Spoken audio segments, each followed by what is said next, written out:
boda. Oya boda. Yaani shehe iko tayari ndani, sawa? Ubani ushanyizwa, yani hapa tunawasubiria nyie tu.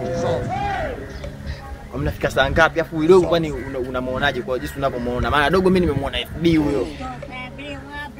Nafunga ndoa tu hapa cha nani hapa chichapu kwa haraka. Mzuri.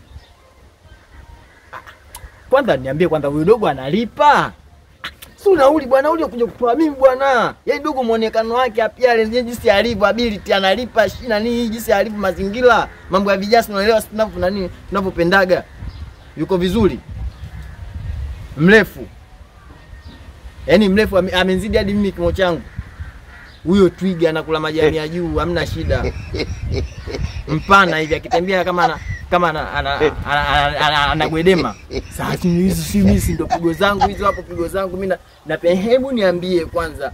Madogo nimemwona FB ametakata rangi mzuri mweupe mtoto wa watu, si ndio? Mweupe. Basi biashara imeisha. Sasa mimi natakaje ujue? Mje faster kwa sababu hiyo yaani huku share yani share ndo yani nyinyi ndo mnachelesha sisi na huyo dogo. Yaani mimi nataka hii ndoa ipite leo.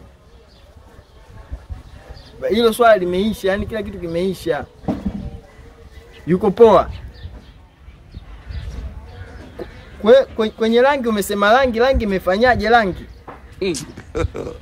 God have mercy upon us. Asa mimi nimekwambia vyeupe si ndo vitu vyangu mimi hapa. Yaani hivyo vyeupe ndo mimi ndo napendaga vyeupe. Rangi zangu mimi si mtoto akina nini mtume udongo wa maka huo mimi naujua. Mzuri. Basi imeisha. Kwenye mikono umefanya?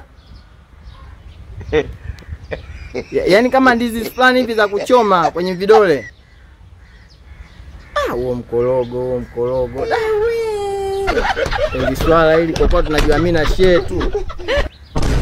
Familia nilikuwa sijawaambia yani kitaka kama niwafanye surprise. Sasikia. Mimi nataka nikuachie huyo demu kwa sababu tuailishe hii ndoa nikuachie tu wewe si mwanangu wewe na kuachia ile goma tunafanyaje? Unalichukua au?